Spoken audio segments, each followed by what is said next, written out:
Hi, I'm Stanley Goldberg, host of the Inquiring Mind podcast. I hope you enjoyed today's episode. And if you're new here, I release 2 episodes a week with a variety of fascinating guests, and I would appreciate if you would support my podcast by liking this video and subscribing down below. Thank you for your support, and now to today's guest. Edward Glaeser, welcome to the Inquiring Mind podcast. Thank you so much for having me on. It's a real pleasure. Before we jump into your books, I have Triumph of the City right here. It's an older copy, a little bit more beat up. That's wonderful. Uh, I'm the more used, the better. That's yeah, great. and then your upcoming book, Survival of the City, which I'm lucky enough to have a copy of. Got it a few days back, so I apologize. I did not get the chance to finish it. But before we jump in, can you tell the audience just a little bit about yourself? So I am an economist who studies cities. Mhm. I grew up in New York City. I went to the University of Chicago to receive my PhD. And since 1992, I have taught at Harvard in the economics department. And I'm currently the chair of the economics department there. I have been incredibly excited about cities my entire life, about the good things about cities, about the bad things about cities. And in some sense, my entire career is just a curious child trying to figure out how these amazing creatures, these amazing social organisms function. Yeah. Do you remember when you were a kid in New York City? I'm from New York City myself. I'm from Brooklyn. And do you remember what first got you fascinated about cities? I think there are different things. There's the sense that in the city in the 1970s, that it was out of control, that it was becoming increasingly dangerous, that there were threats everywhere. There was a sense of hope and renewal that occurred in the later 1970s, in the early 1980s. There were my own experiences as a child being able to wander around New York at a quite early age. I mean, I was going alone to school certainly by age 8, and I, could go basically anywhere I wanted on the bus system or the subway system by 11 or 12. And so there was an astonishing freedom that the city gave you. There's this old German proverb, Stadtluft macht frei, city air makes you free. And that actually has a political meaning in the sense that if you were a German serf who came to the city after a year, you were literally free of your serf's bondage. But there's also a sense in which cities are just places of remarkable opportunity, remarkable ability to see, human creativity at its best, to find new places to eat, new art to see, new spectacle. Yeah. And do you remember obviously when somebody's interested in in major cities, you can go into urban planning, you can go into architecture. What was it about economics that made you decide that that's the route you want to take? I think I originally went into economics because I thought I was going to go to Wall Street, like Mm, most people did in of were my friends in the 1980s. People were either going to become lawyers or Wall Street bankers. Um, and so I started taking economics. Uh, and then the crash of 87 happened. I decided to apply to graduate schools at the same time I was applying to Wall Street jobs. I got into the University of Chicago, which was a wonderful thing for me. And so I decided while I was, that I was going to ride out this current financial storm by spending 4 years in graduate school. Uh, that was the best thing that ever happened to me. And it was only by going to graduate school that I experienced the incredible joy of being an economist, which means you can basically look at any social phenomenon you see and try and craft an economic model of that social phenomenon and then test that model. And that creative act of using economics to understand the world just excited me so much. And that became my intellectual passion for the rest of my life. Another way of answering your question is my father was an architectural historian, My mother was, she ran the capital markets group for Mobil Oil. So in some sense, if you take a finance MBA and an architectural historian and you merge them together, you get an economist who studies cities. hmm And did you always feel like you wanted to go into academia, or did you want to go into the private sector? I didn't know. One of the things that I liked about getting an economics PhD was that I didn't think that I was closing off options. I could go work for the Federal Reserve Board. I could go work for a consulting firm. I could go back to, go to Wall Street, or I could go to academia. So in graduate school, I had no idea. Uh, I would say by my, second week in graduate school, I was pretty clear that I was so excited about doing economics as a discipline that I just wanted to do it for the rest of my life. And I've been fortunate enough to be able to do that. Mm-hmm. Okay.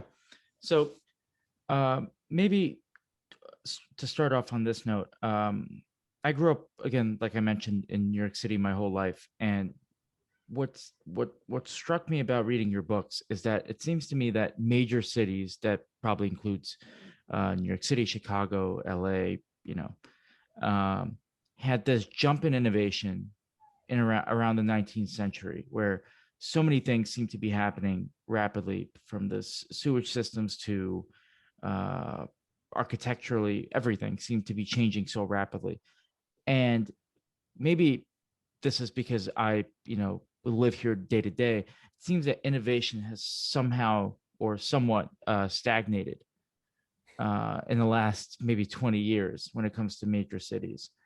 Am I wrong in this view, or uh, if not, do you think there's a reason for that kind of stagnation? Um, this is something which Tyler Cowen, for example, has made much of the decline in American innovation. I don't know. It is certainly clear that whatever innovation is going on right now, it's harder to see, right? And so the 19th century innovations were big, they were visible, they were automobiles, they were steam engines, they were skyscrapers, they were things that changed the world. The things that happen now tend to be much more, in cyberspace. And so that's just harder to see, harder to figure out. I certainly share the sense that there's a little bit less of this innovation, and I think, in particular, it's hard not to think that we have less innovation in terms of just ground up, ordinary kinds of innovation. One possible reason for this is the straitjacket of regulations that cities imposed on themselves, right? And certainly one of the points that I often make in this context is that we have regulated the entrepreneurship of the poor much more than we have regulated the entrepreneurship of the rich, right? If you want to start your internet phenomenon in your Harvard College dorm room, there are basically no regulations which stop you before you have 1 billion users and have possibly influenced an election. If you want to start your grocery store that sells milk products 5 blocks away, you've got 15 permits to get through. And so that at least is one plausible hypothesis for why we've had certain types of slowdown in creativity. I don't, but I will say, taking on net the whole urban world, not just the U.S. And it's been 18 months since I've traveled outside the U.S. and actually been to Indian cities or Chinese cities or African cities. There's a lot of creativity there. There's a lot of innovation there. And even if American cities feel a little bit more sluggish than they did, the age of urban miracles is not over. There are still conversations that are happening throughout the globe that are sparking ideas that will continue to change the planet. And so I continue to have that faith, even if our own urban world feels a little bit less vibrant than it perhaps did in the late 19th century. Yeah. And do you think there's an explanation as to why people move to major cities, but that are less populated than existing cities? For example, in New York City, we had 8 million people, and it seemed, if you're used to it, you can get used to anything, I'm sure, but it got extremely crowded. Like, everywhere you turn, there are people and people and people, and that's good for maybe social interaction to bounce ideas off people, but it got a little overwhelming. Do you think that there should be, I don't think there should be a cap maybe that you could put on the population of a city, but do you think that that's a kind of a reasonable proposal to have for major cities? I don't think so. So there are two parts of your question. One of which is, do many people find New York too crowded? Absolutely. Yeah.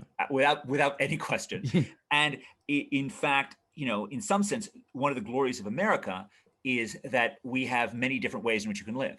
Right, The Triumph of the City is often read as a book just in favor of untrammeled city living, but that's really not how I meant it. I'm an economist, right? I believe in people to be free to make choices, and I think it's great that New York exists and that people want it and people want to live there. But I think it's also great that people can go live in Wyoming, or people can go live in Miami, or people can go live in Austin, Texas. These are also great options, and I think competition is good for cities just as competition is good for companies. But that doesn't necessarily lead to a complete free market among cities, in the sense that, first of all, when cities are competing, they're the city governments that are competing to begin with, not just the companies that are in the city. But as you say, there are also downsides that come with density. There's crowding, there's traffic congestion, there are high prices. There's, as we've discovered again in the last year and a half, there's contagious disease, which is the most terrible of the demons that come with density. All of those things suggest that we need functional government policies, not necessarily to cap population, but to limit the downsides of what happens when people crowd together. So I wouldn't necessarily cap New York's population at all, but I would worry about those things that go wrong when people are close to one another, right? You need to worry about whether or not the transportation system is working properly. You need to make sure that you've got building codes that make it possible to deliver affordable space for ordinary people, rather than just having all this demand for density crowd out the middle-income individuals. Mm-hmm.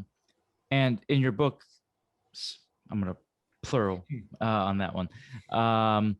You talk about well, one thing you just mentioned was the one-stop permitting, which I do want to ask you about, because I'm not exactly sure what that is, but you're going to explain that in a second. And then the other one, yeah, let's just start with the one-stop permitting. What is a one-stop permit? So the idea goes back to the closing of Fort Devens, which was a military base in Massachusetts. Ironically, it was a hot spot of the 1918-1919 influenza epidemic, which I recently learned. But 20 years ago, a little more than 20 years ago, 25 years ago, it closed, and the governor at the time, Bill Weld, replaced it with a Devens Enterprise Commission. And the idea would be that they would try to make it as easy as possible within Massachusetts to start a new business. And so you don't have to go to 6 different agencies to get your permitting permits. There's one entity, you go to the one entity handles everything. Now, they may still have to call in different forms of inspectors. They may still have to bring stuff in, but fundamentally, there's one point of contact. About 10 years ago, I co-chaired a committee to try and create an entrepreneurship district in a disadvantaged area of downtown Boston. We never pulled it off. It was joint with the economic development chief for the city of Boston at the time, John Barrows.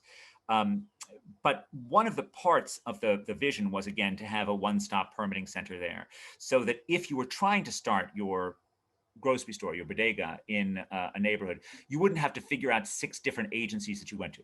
There's one person, you'd have one case officer. The case officer would say, look, here are the things I need from you. And then that case officer could both make it easy. They could speak whatever language is needed. They would be skilled in this communication and skilled in working the bureaucracy. And they could be judged on how quickly they move these businesses through the permitting process. That's the idea. And it's one of the attempts that we're pushing in our book to try and make sure that businesses can reopen post-COVID, and to try and bring dynamism back to our cities. I'm also in favor of making sure that we impose cost-benefit analysis on all these regulations. We want to make sure that we have rules that do what they need to do, but not rules that excessively, constrain food trucks from opening, for example. And what are some of those? What are some factors that you would think about when doing that cost-benefit analysis for various businesses? Okay, so the clearest, or for example, occupational licensing, right? So let's take a simple case like occupational licensing for florists. Okay, occupational licensing makes a certain amount of sense when the person involved, if they screw up, has a capacity to do major harm to you, right? So no one thinks that it isn't a good thing that we have some form of licensing for doctors and nurses. We may think that the AMA is overly restrictive, but basically, if a person's going to do open heart surgery, you want some set of rules that are going to restrict who's allowed to do that. Similarly, the ability to prescribe opioids, for example. Now, what goes wrong when a florist screws up? You get a bad set of flowers. You get an arrangement that's not very good. Okay, now when that happens, you know what you can do? You can go to another florist. You can maybe even complain on Yelp, right? All you're out is $30 for a bunch of flowers. There's no need to have a massive set of regulations to restrict who's allowed to become a florist Hmm. or an interior decorator for that matter. Um, so I don't think you need necessarily regulations to being opticians. Now, opticians are the guys who fit your eyes, not fit your glasses on, not the guys who check your eyes. I do think we need to have regulations for uh, the medical side of the profession. But those are the types of things in which you've got to ask yourself, what good does this regulation do? Who is this regulation protecting?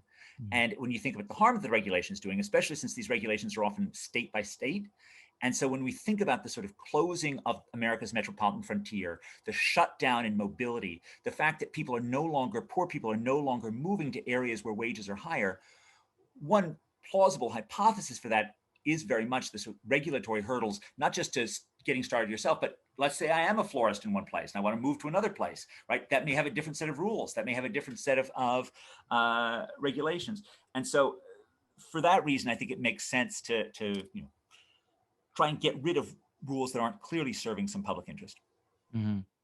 And to one of the points you made about maybe mobility and upward mobility from the lower classes to maybe to the middle class, or um, you know, opening a business or whatnot.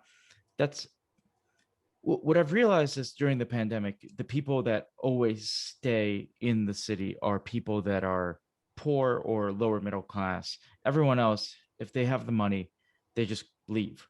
And I used to hear this argument a lot from people on the right, maybe conservative types that would bring up the point of mobility. Well, if you don't like your city, just pick up and leave.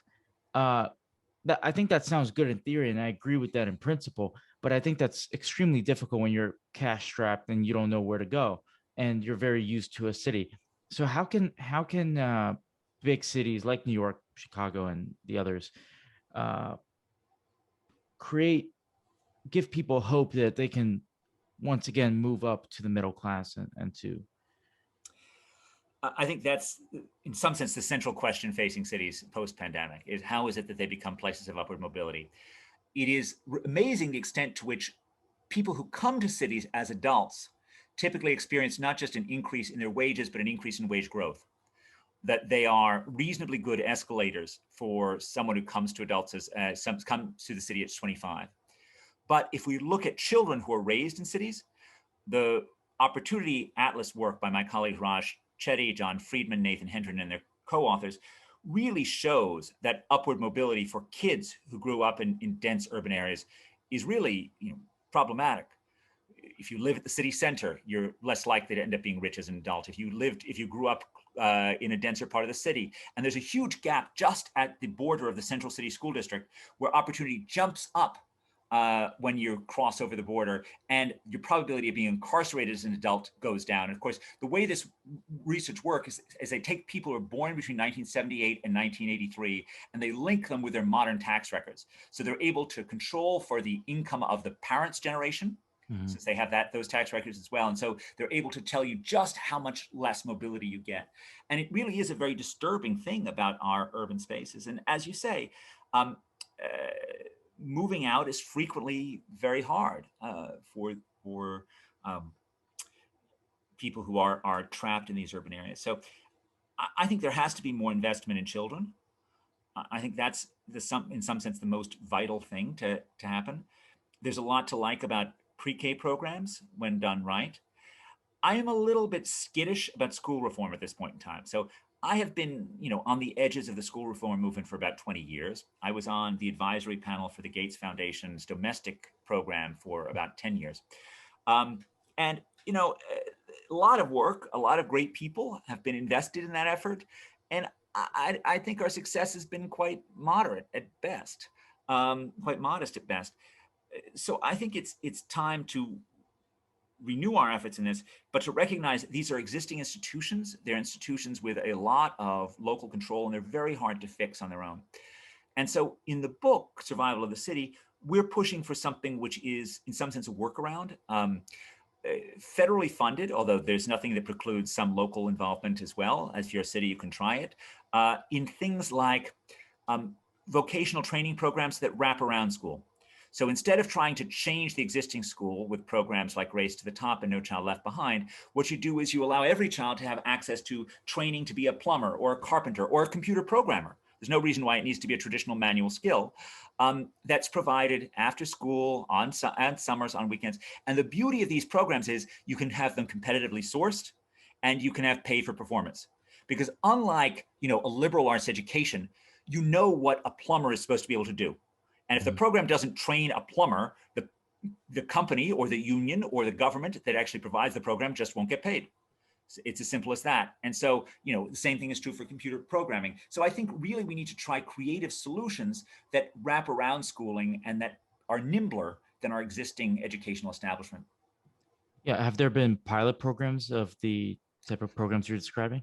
There have been, we discussed some of them in our book. There have been a lot of things which take the form of, say, partnership with different companies. So for example, we talk about a innovative program where Siemens is connecting with a local community college to do this. And these programs often work out reasonably well because it's pretty clear that there's demand for these skills when they come out. So it's just a more pragmatic approach to education. I'm not in favor of the so-called German apprenticeship model for the U.S., which always looks good. I mean, it's amazing how resilient Stuttgart has been relative to Detroit, right? And part of that is this tradition of high quality craftsmanship. But you can't just graft an ancient German institution on America and expect that American parents are going to be happy to be told that their kids are headed towards manual labor at age 13 and there's nothing they can do about it, right?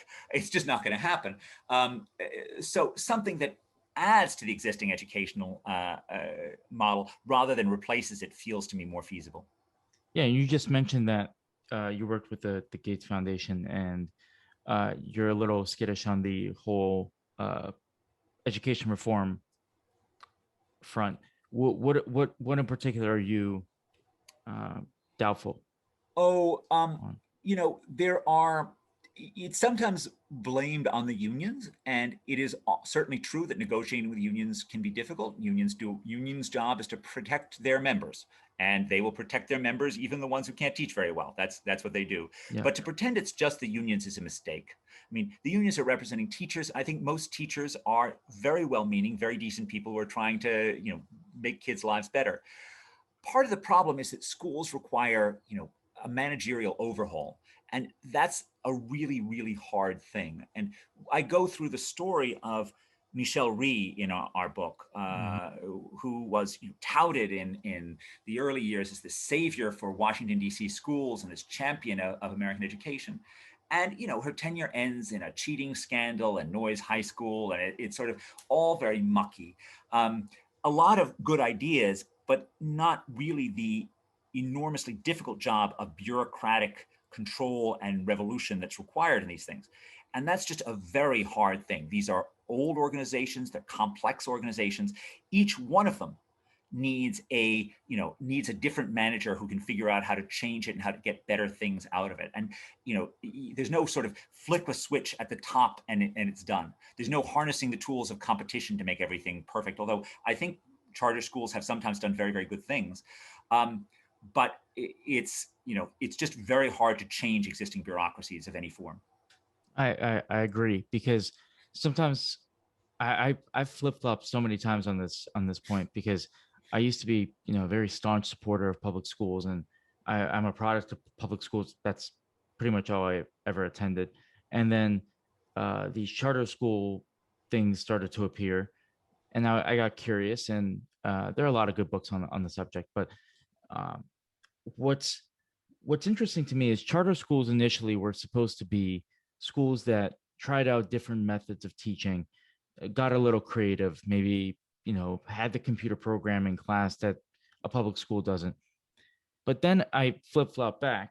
I think that's my most recent opinion, is maybe we should have just concentrated all our resources into public schools and try to innovate public schools rather, and fight teachers unions that way if you want to fight them.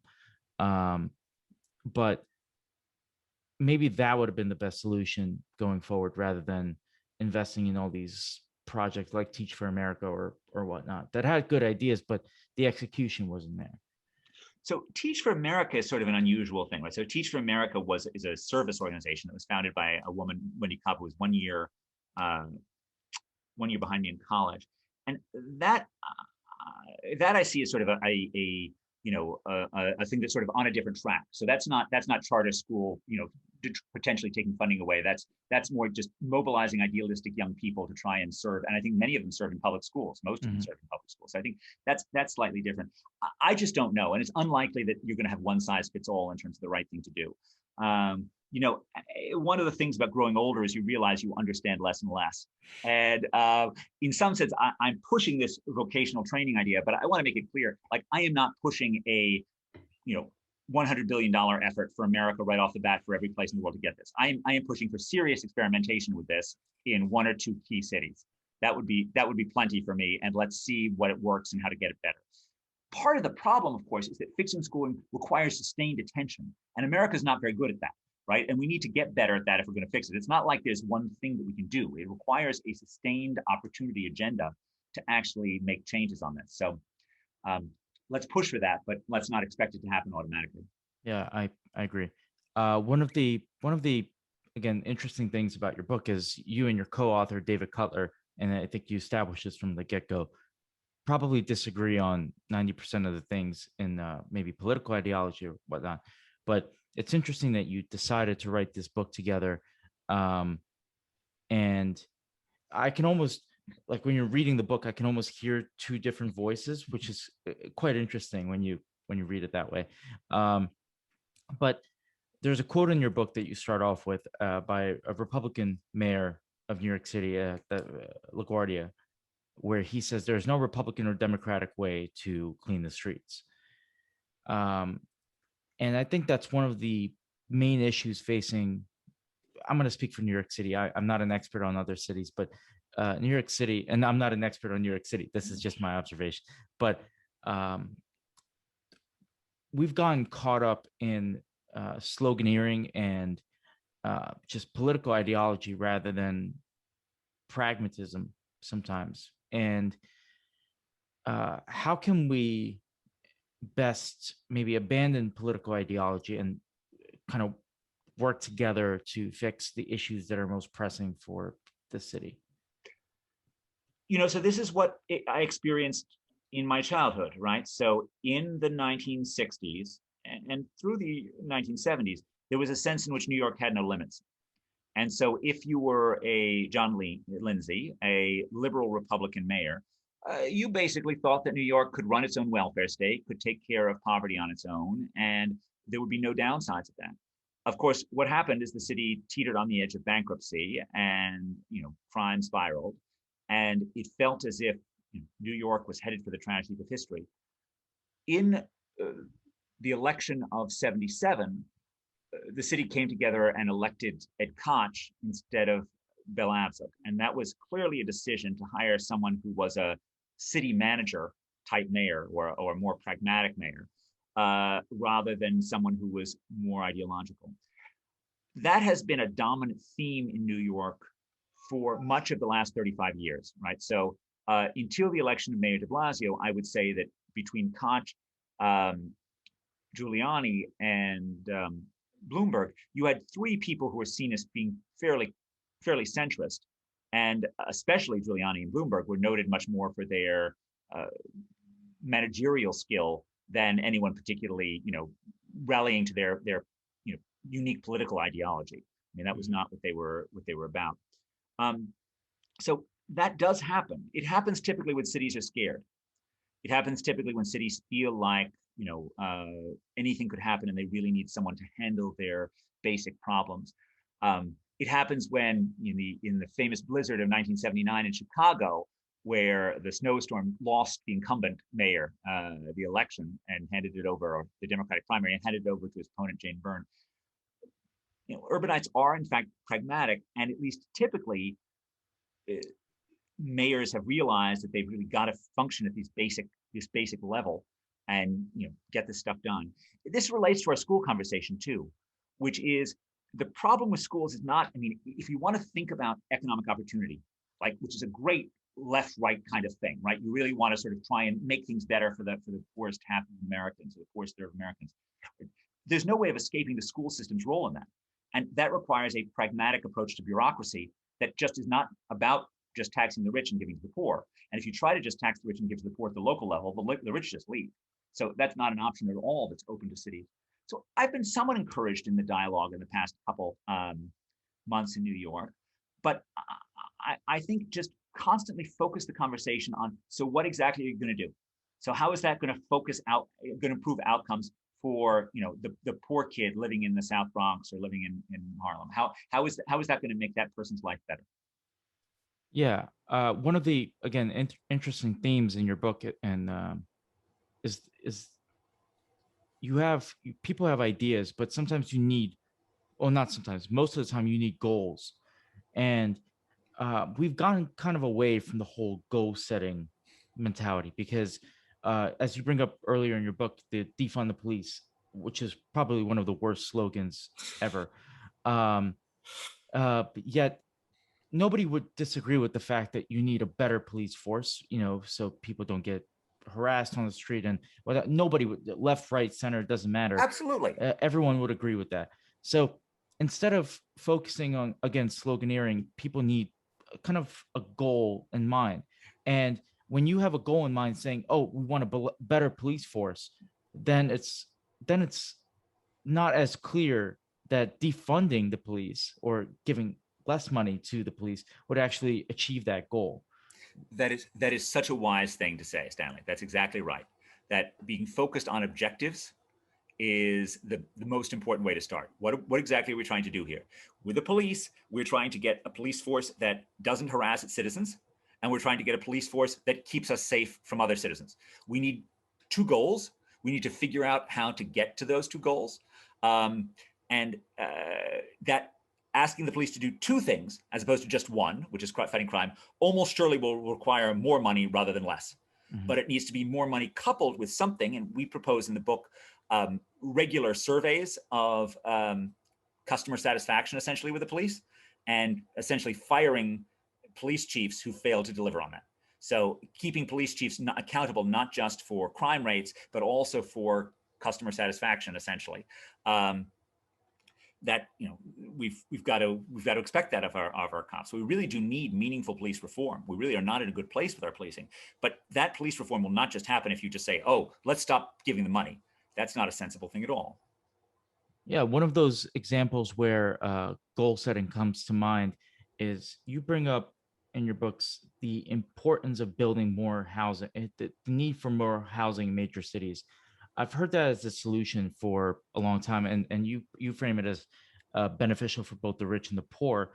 But if you try to sell that idea, sometimes it seems to me that when people say more housing, they mean more skyscrapers that I'm seeing being put up all over the city, which is unaffordable for 95% of New Yorkers. I'm going to put it, I think 5% is a good number. For 95% of New Yorkers, it's unaffordable, but yet we still see it as a lot of people see it as a solution. So what kind of housing are you referring to when you discuss this idea? So I will continue to make the argument that even housing for the upper middle class helps reduce, or for the upper class, even reduce the pressure for gentrification, which still does help middle class or lower middle class people. So gentrification would be less of an issue if there was more production of housing at the higher end.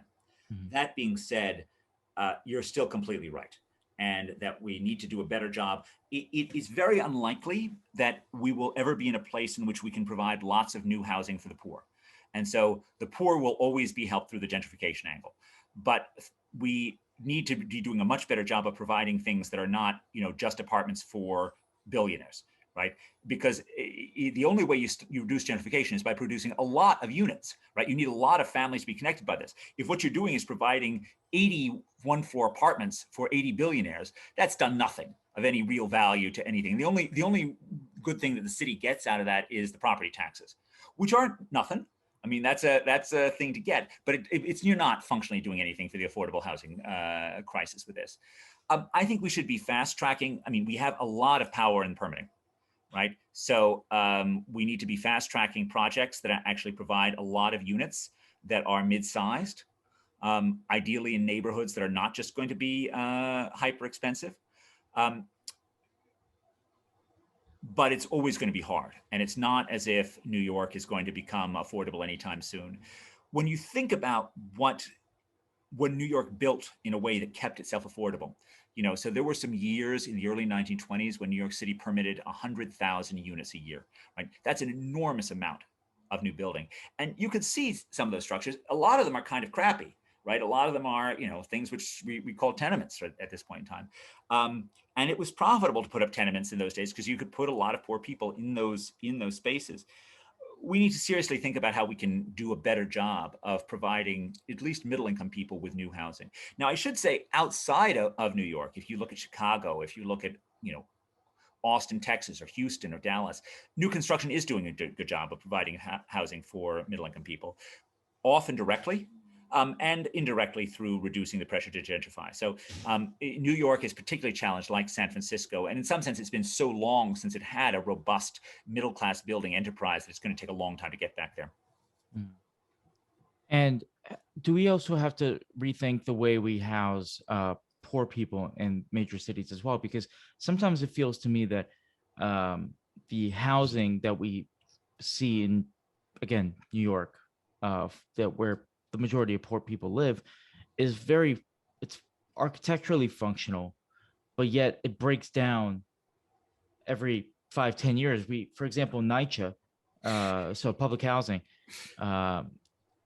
has a major scandal every couple of years because there's lead in people's in the paint in people's walls, and numerous just poor sanitary conditions. So is there a way we can build better housing for the poor as well? Yes, I think the topic of NYCHA reform is evergreen, right? You basically can't get into a conversation about housing, even housing at the national level, in New York or with a New Yorker, without somehow or other you getting down to the problems of NYCHA within at least no more than 6 minutes. I don't have a clear vision here. It is certainly true that the post-war housing projects were deeply problematic in many ways. This is how the great Jane Jacobs became first famous as an urbanist, was criticizing their architectural structures. And of course, maintaining them is incredibly difficult. And they were built with lead paint, and they're unsafe in many ways.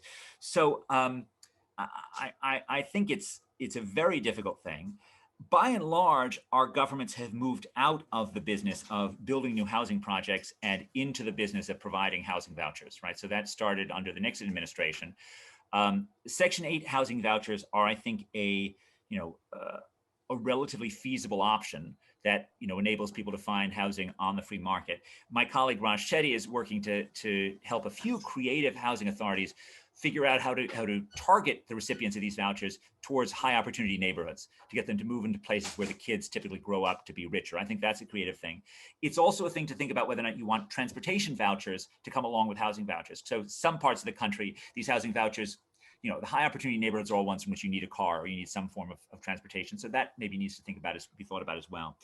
But I don't have a clear fix for NYCHA. I would say that the right guest on this show is Professor Ingrid Ellen of NYU, who is much wiser on the various things that NYCHA could be doing better. Some of the proposals that are occasionally thrown out are developing green space that's in NYCHA, getting rid of the subsidized parking that NYCHA recipients get and using that space in more creative ways, or selling those parking units in order to help pay for maintenance, having people stay in housing units for a limited time. So rather than having sort of a guaranteed for life aspect to this thing, have what public housing is. Public housing is 5 years and then you have to move on. Right, that kind of thing. Again, something that's worth studying, not something that I'm wholesalely endorsing. Okay. So maybe to pivot a little bit, this is going to be a question out of pure curiosity. And in the first pages of your book, it might be actually the first page of your book, you describe seeing the death maybe or or the disintegration of major cities as a terrible and painful thing to watch, such as maybe Detroit. And when the factories left Detroit, you saw this great city kind of disintegrate overnight. Um, and I've seen kind of I've heard one solution floated, and it's become more popular over the course of the last year, and that's universal basic income. And as an economist, I wanted to ask you, do you think that UBI would actually be a good uh, solution, or contribute to a solution uh, to these kind of dying cities? So I am sort of deeply fundamentally hostile to UBI. And I'll explain why. And I am not hostile to the idea that we're going to tax the rich more and do more for poor people, but I think just giving people unconditional checks is kind of an unbelievably expensive and kind of a crazy thing to do. And let me give you my reasoning. And it's not particularly urban, but when I think about the past 50 years pre-COVID, I think America's largest unsolved problem was the rise of joblessness, particularly prime-aged male joblessness. So when I was born in 1967, 1 in 20 men between the ages of 25 and 54 were not employed, either unemployed or not looking for work. 1 in 20. For most of the past 10 years, more than 3 in 20 prime-aged men have been jobless. That's a tripling of the jobless rate. And the lives of the jobless in America, again, particularly jobless men, with women, it's more complicated in many ways. And many of the arguments hold true for women, but there also are more complicated things, partially because women who are not working tend to do things which are, seem to make them happier and are also typically deemed to be more socially valuable, like caring for elderly parents or caring for children. But when you look at men who are jobless, they're watching 6 hours of television a day, according to the Time Use surveys. They are miserable. And you see the curve with happiness, sort of, you see the life satisfaction. If you're earning more than $50,000, you're a little bit happier than the people earning between 35 and 50, who are a little bit happier than people who are earning less than 35. But then you see people who are jobless, men who are jobless, and all of a sudden they're just absolutely miserable. And if they're jobless and they're living alone, it's even worse, right? It's just a catastrophe. And it reminds you that life is not just about earning an income, right? Life is about a sense of purpose and social connection. And the jobless men typically don't have that. And the view of the advocates of universal basic income, that somehow or other we can become a society like, full of medieval courtiers or soldier citizens of Rome, who all of a sudden will no longer see work as being a primary source of purpose and connection, that just feels like madness to me. And when you look at the geography of America, joblessness is very strongly concentrated in America's eastern heartland, a swath of land that starts in Louisiana and Mississippi and runs up through Appalachia into the Rust Belt cities. If it is something that is strongly associated with opioid abuse, it is strongly associated with divorce, it is strongly associated with sort of every form of suicide, with sort of every form of misery that you would tell. Now, what do we know about universal basic income? Well, we had the negative income tax experiments from the 1970s. That was a time period in which many fewer men were on the margins between working and not working. But even then, you give people money not to work and they work less, right? It's just a thing. And even if they should be, for their own long-term well-being, they should be looking for a job, you've made it easier for them not to do so. And that's exactly what universal basic income does. And so I think it's absolutely critical that we do things to make work pay, that makes it more attractive to start, create jobs for the less fortunate. I think having something like a national minimum wage, where it's funded not necessarily by the employers, but with a wage supplement for poor Americans that basically says the government is going to top up the last $3 of your wage, something like that. I would like that so much better than I would like universal basic income, because it actually gives people the chance of re-entering productive society and connecting with other human beings, rather than sitting on your couch watching TV, taking opioids. Okay. So one of the interesting things about UBI that I find is, yes, people get this money, but there's I think a bit of a misconception when it comes to UBI, and that's when people get $1,000 a month, for example, let's call it, that they're all of a sudden going to stop working, because $1,000 a month doesn't actually buy you anything. I mean, 12,000 what is that, 12K a year, that you can't live off $12,000 a year. But I think if you're a working class person, say a person earning $40,000 a year or $50,000 a year, and now you have an extra 12K a year, that's a significant jump. Maybe you can afford to move out of the neighborhood that you want to move out of, and you can afford that, apartment that's a little more expensive, or maybe you have a little bit more disposable income. You could start a business. You can go buy better food for your family.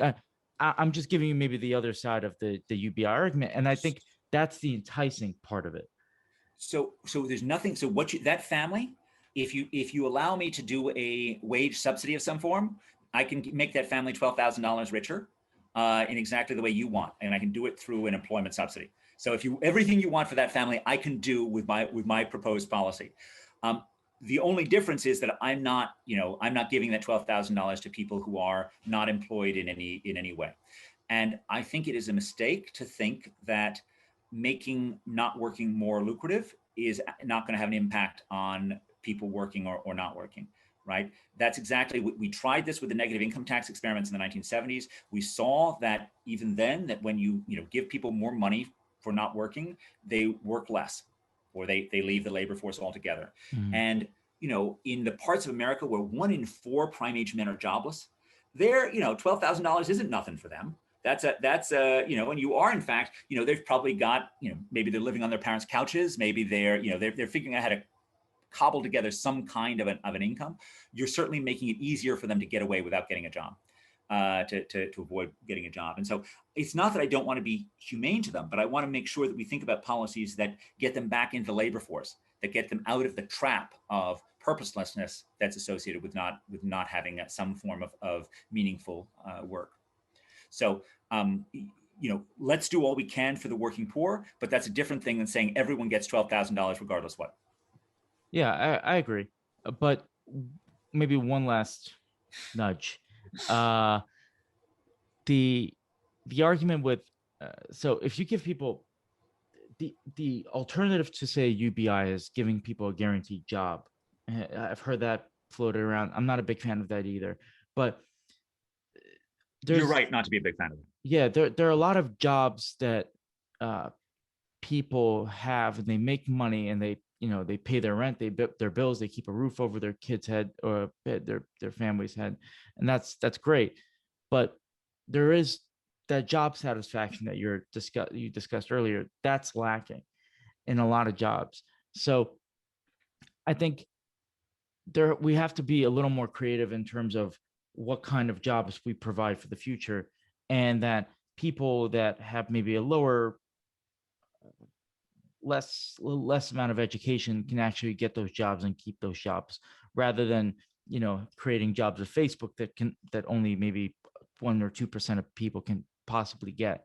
So I think maybe that should be a focus, rather than, I agree, maybe giving money isn't the solution, but I think if you maybe it's part of the solution. I don't know. I'm not an expert, but it's definitely it was an interesting proposal. And the one thing that I liked about UBI is the fact that it's a little different than everything else that people propose, Mhm. because it seems to me that we've had the same proposals for the last 40 years, and the economy and the workforce has changed so much since.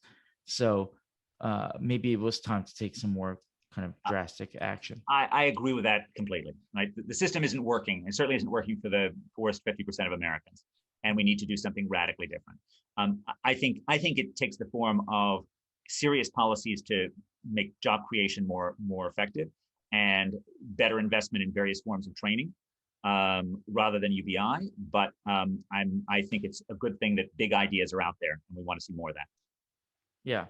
So I want to touch on your book a little bit more. The Survival of the City. I have it right here again, and you discuss the effect of COVID-19 that the coronavirus had on major cities in America, for example. So as you started this book in May of 2020. Did you see any kind of risk in writing a book or starting a book that early, because we still didn't have maybe all the facts about the origin of the pandemic, or the the long, how long this would last. We didn't know about vaccines back then. Did you have any of those kind of concerns? Yes, of course. It involved, the research that went into Triumph of the City was about 20 years of my life, right? So that was something that occurred over decades. Survival of the City was written over 6 months. So it's just a very different thing. Now, it was, I think, necessary for me to deal with lockdown because it provided me with a project, which I told myself at least could potentially be helpful for the cities that I love going forward. But it was my attempt to deal with this. But certainly, could I have written a better book if I had waited 5 years to have more facts about this? Yes, I could have. But I think I thought I had enough to say that it was worthwhile saying it quickly and getting it into the debate. Yes, things were always evolving. And so I remember writing, there were chapters about how much better, or there was material about how fantastic Germany had done relative to the US, which looked completely true as of July 2020. It looked much less true as of December 2020, right? So Europe had, so I remember having to go back and, we decided we were going to call it quits as of December 31st, 2020. And so that's when all the data stopped. But for sure, it was a moving target that was hard to deal with. But I think there's enough about cities that's permanent, and we've had enough experience of plagues in the past that there were some things that were not going to change. So, and plus, over the course of the summer, the story of police ended up playing a much larger part in the book because of the Black Lives Matter movement, because of the George Floyd killing, than it otherwise would have. Yeah. Again, one of the interesting things about that, and then the killing of George Floyd and the race protest we had last summer and then into this year, is the fact that although this was a very serious issue, it also seemed to be partially the reason it got so big to me. Again, maybe I'm wrong, is the fact that people missed face-to-face interactions with other fellow human beings. And I think that's a general theme you have in your book, that although we transition kind of seamlessly to the Zoom world and the virtual world and working from home, and there are perks to that, spending more time with your kids and more flexibility as to leaving the office, which is now your house, so you can step out whenever you want. We still miss that face-to-face interaction. Do you think that we're going to get back to a world, especially in big cities, where you're going to have the full offices on Wall Street and packed offices again, or no? I do think so, although I do think a lot of people will continue to do some form of hybrid operation. I think that's going to continue to happen. And I certainly hope that there are many more meetings that we can do over Zoom instead of flying across, flying across America to do that. So there's some forms of face-to-face contact, especially the ones that require 8 hours of air travel, that I really hope we can make the switch permanently. So I think that's that unquestionably this will change work arrangements. But I also think that it's likely that the Manhattan office market will, be full again. It probably will be cheaper though. So the beauty of markets is that you have two mechanisms that can adjust things. You have price and quantity. And so before COVID, New York commercial real estate was pretty darn expensive, right? There were lots of smaller, scrappier companies that would have liked a nice shiny office on Wall Street, but they weren't going to get that. They were going to locate in Newark. They were going to locate somewhere else. And what happens is, before you have large scale vacancies in New York, the prices come down. It can be a little bit bumpy. People are often unwilling to admit that they're dropping the prices. They'll figure out workarounds to give people, better amenities, to give them a rehabilitation of their office rather than admit that they're lowering the price. But prices will come down. And in a place like New York, where the commercial rent starts so much above the price of actually keeping the office open, right? The price of actually maintaining the real estate, that they're going to be full again. Now, let's flip to the markets where you should worry about vacancy. So New York, no. San Francisco, no. The places that start with very high commercial rents, no. In Cleveland, in Buffalo, in places where, commercial rents were much closer to that margin of survival, there, yeah, you could see vacancies.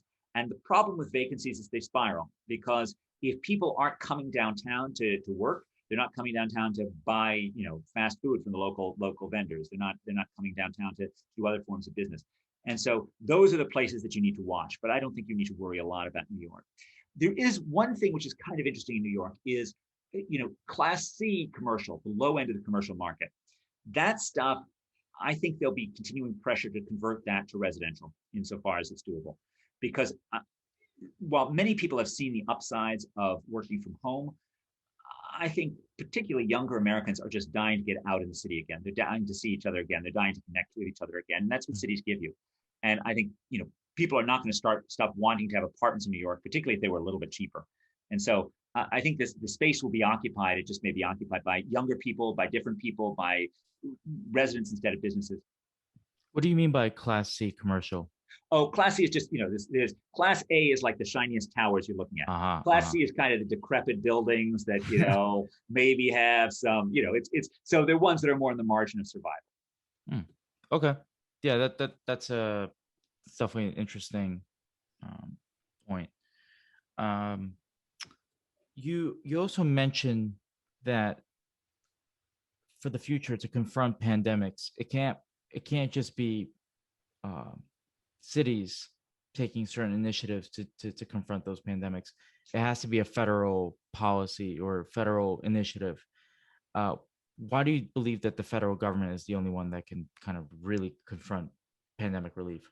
So I also believe, by the way, that the federal government needs to, this vocational training program, it may be piloted by individual cities, but I think the only place where you're going to get the resources to do this is the federal government. Right. But in disease, it's even more necessary. The things that we need to fight disease we need research and development on a massive scale.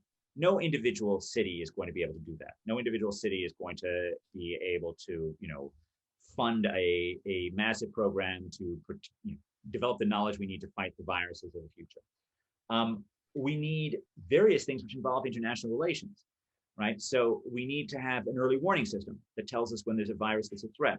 We need to have the ability to monitor that threat. We need to be able to shut down travel, right? The only way we can shut down travel in the US is at the national borders. Yeah, there were a whole bunch of state rules about how you were supposed to quarantine when you traveled across states, but that's not quarantines that are left up to the discretion of the individual are not proper quarantines, which is what these things are. You actually need to have national borders closed in the case of a nascent pandemic. And so only the federal government can do that. We even argue for a supranational organization, a NATO for Health, which would be a little bit like the WHO, but it would be much more muscular in the sense that it would have a small number of countries who would commit significant resources to it. And it would have the job of both developing these early warning systems, developing protocols for shutting down. And you have to shut down not just to China, you need to shut down to the indirect pathways too. You can't be, if China still has lots of tourists in Italy, you can't be welcoming everyone home from Italy right after, which is, and I think that, we talk a bit in the book about the various zoonotic sources of disease, which may have been a source of COVID. We're still not entirely sure of the source of COVID, right? But bats are always a possibility for this kind of thing. And so the medical professionals, who my co-author is closer to than I am, seem pretty convinced that creating more spatial separation between human beings, and particularly wild species, is a really good idea. You really don't want human beings connected to wild bat populations, and so that's one type of rule that you might have NATO for Health try and work on. Now, how would you get poor nations to embrace that rule? This is this Sanitation for Health deal. So the idea is the US would help fund sewers in India or sewers in Africa that would fight against the emergence of antibiotic-resistant bacteria in exchange for rules that require that people actually adopt the sewers and rules that keep people away from wild species. So it's a complicated task. It's an expensive task, but we can't just act as if this risk isn't out there. This has been a really, really terrible thing that has happened to the world, right? And it's something that we need to make sure that we invest in a way to make sure that it never happens again. And while we may want a large infrastructure bill and we may want paycheck protection program relief, none of those things are actually aimed at the central problem, which is the prevalence and possibility of pandemic. And so we really need to take that incredibly seriously. I agree, because Nicholas Nassim Taleb, early on he's the author of The Skin in the Game and Black Swan, was asked, he actually got very frustrated that people kept calling the pandemic a black swan. He goes, it's not a black swan, it's a white swan, and it's going to happen again. Yes. In the future. Completely. And to Taleb's point, in one of his books, he had a really good quote, and I think that you talk about this as well, where you said there are no libertarians in major cities. And I agree with you, because for a long time, I actually thought that on a local level, I'm more of a, whatever. I could be maybe a libertarian. I'm like, you know what, leave it to the local communities instead of the city government, the state government.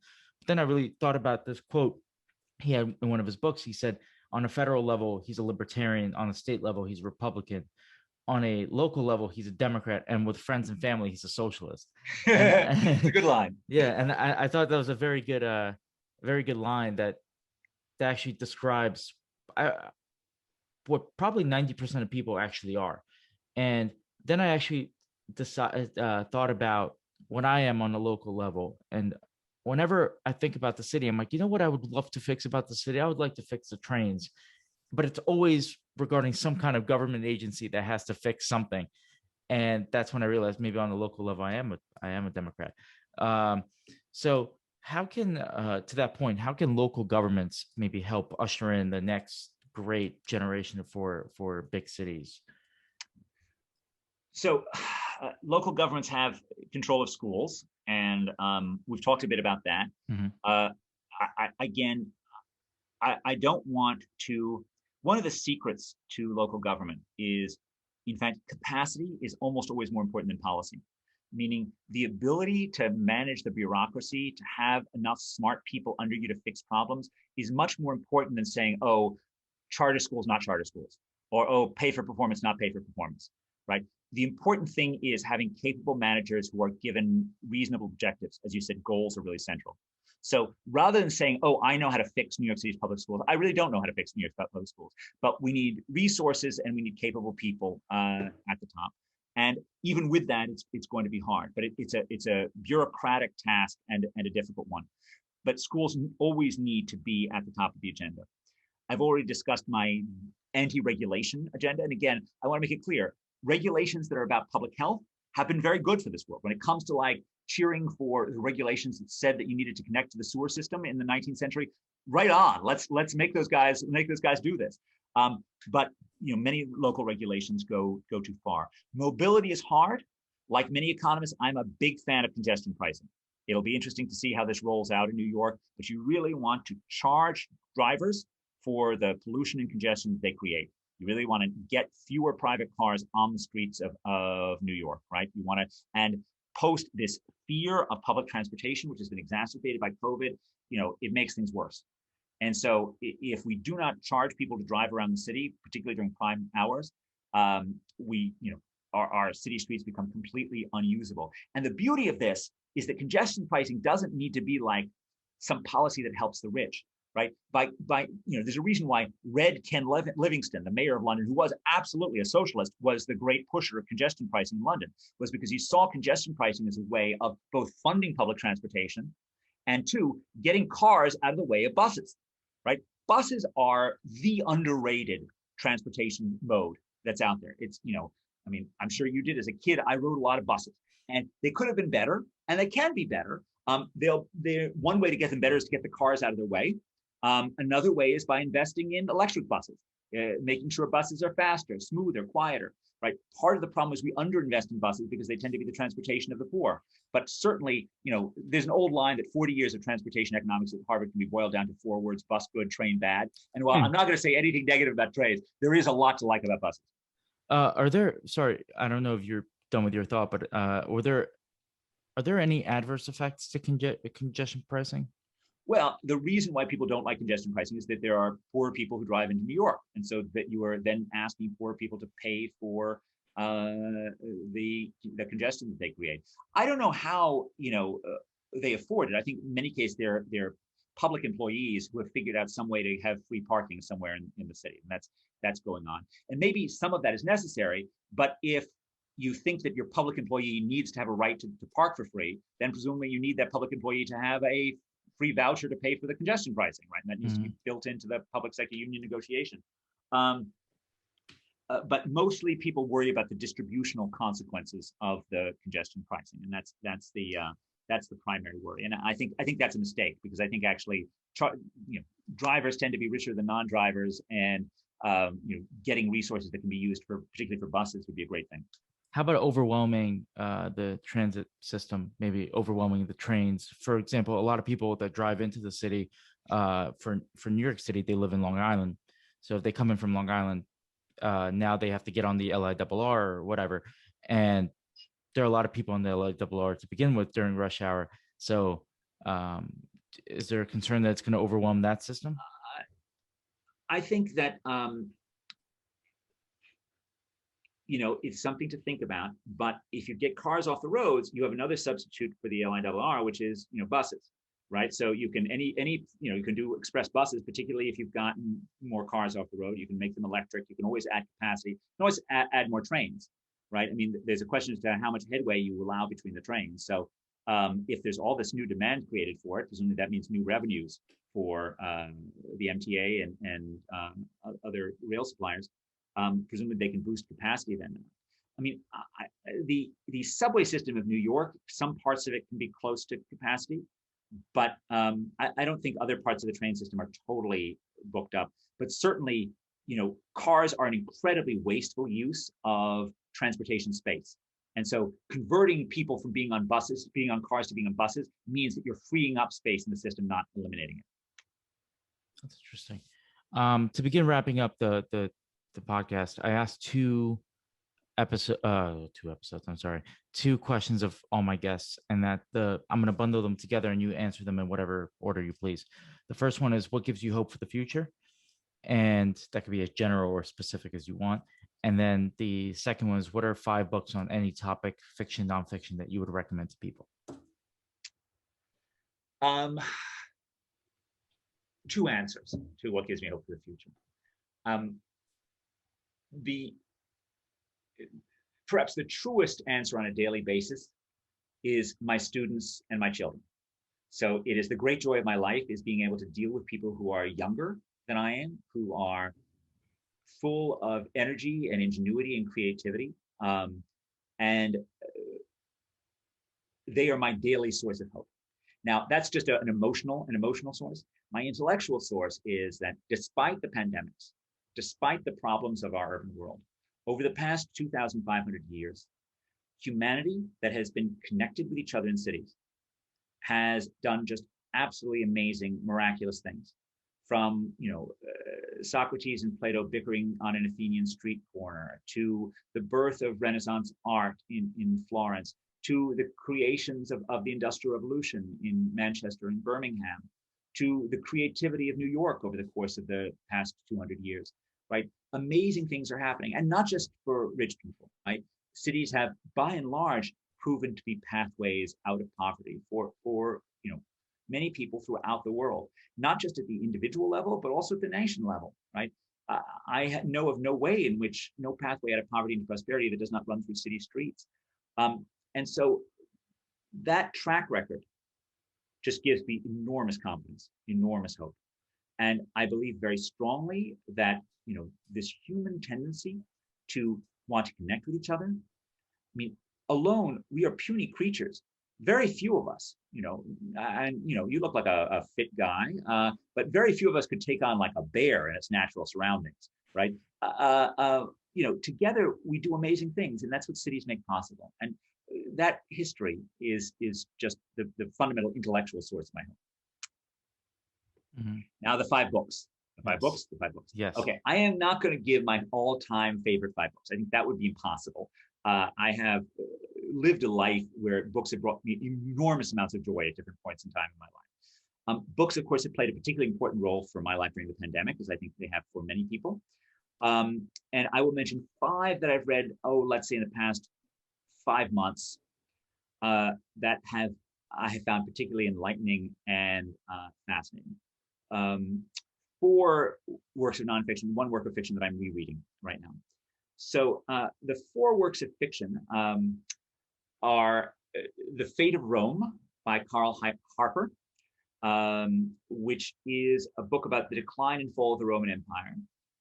But unlike, for example, the great Gibbon, who puts a major amount of blame on Christianity, which Harper credits the far more plausible channels of climate change and disease. So you have both this sort of, it turns out that Rome grew great during this period of sort of optimal climate for particularly for the peninsula of Italy.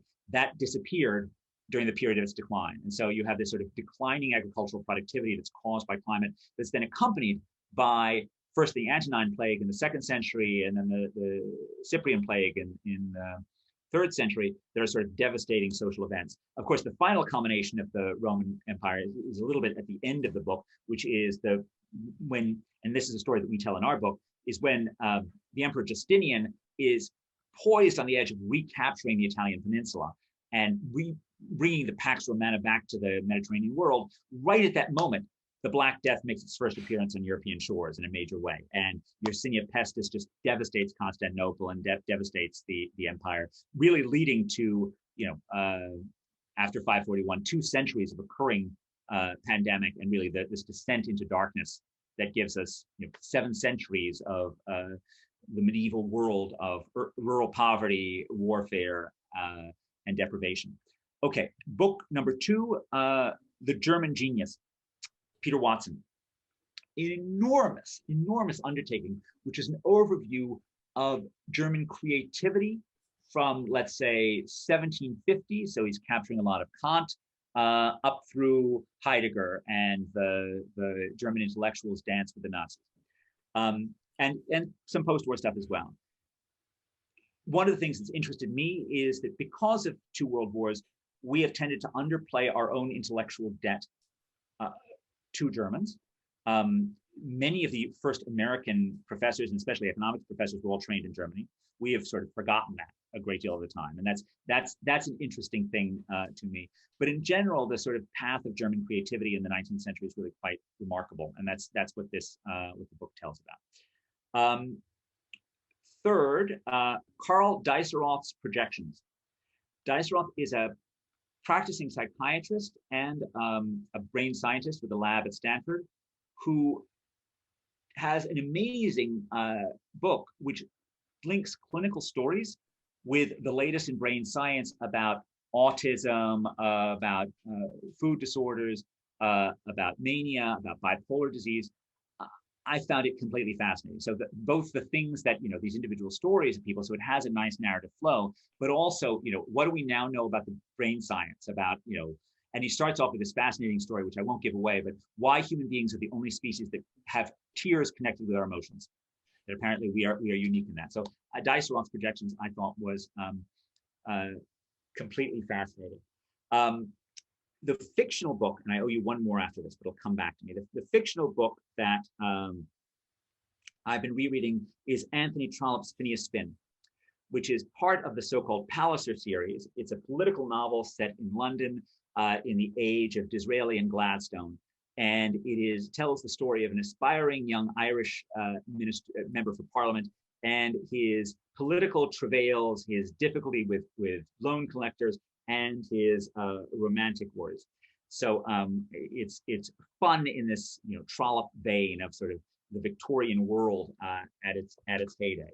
And now let me give you a 5th one. My colleague Ben Friedman's Religion and the Rise of Capitalism, which is a story not so much about the rise of capitalism, but the formation of economics itself. So starting with Adam Smith and even his predecessors like Bernard de Mandeville. Ben tells the connection of this with religious thinking and just how much of early economics came out of things related to the Protestant Reformation and then was carried across to the Atlantic by a group of people, many of whom were trained in Germany, but also who had very strong religious views. And in fact, they saw economics as being part of their religious obligation. A fascinating tale as well. So those are my five. Religion and the Rise of Capitalism, Ben Friedman. German Genius, Peter Watson. Projections by Karl Diesseroth. Fate of Rome by Karl Hatcher, and Anthony Trollope, Phineas Finn. Awesome. I wanted to thank you again for coming on the podcast and agreeing to talk to me. I recommend this book. It's Triumph of the City. It's phenomenal. And your upcoming book, Survival of the City, is great as well. I look forward to finishing it soon, and I'll write my final opinion to you when I do. Thank you again for taking the time, and all the best to you. Thank you, Sam.